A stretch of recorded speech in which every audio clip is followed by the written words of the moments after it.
अहिल्यानगरच्या बाजारपेठेने घेतला मोकळा श्वास। स्टॉल लावण्यावरून अतिक्रमणधारक व दुकानदारांमध्ये झालेल्या वादानंतर अहिल्यानगर शहराचे आमदार संग्राम जगताप यांच्या सूचनेनुसार बाजारपेठ अतिक्रमण मुक्त करण्यासाठी महानगरपालिकेने कारवाई सुरू केली आहे।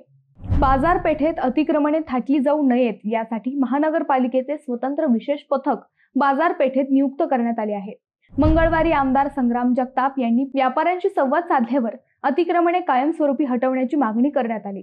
पोलीस प्रशासनानेही महानगरपालिकेला सूचना दिल्या होत्या। त्यामुळे आयुक्त तथा प्रशासक यशवंत डांगे यांनी स्वतः बाजारपेठेत जाऊन अधिकारी कर्मचाऱ्यांना कारवाई सुरू करण्याचे आदेश दिले। महानगरपालिकेचे पथक पाहताच अतिक्रमणधारकांनी पळ काढला।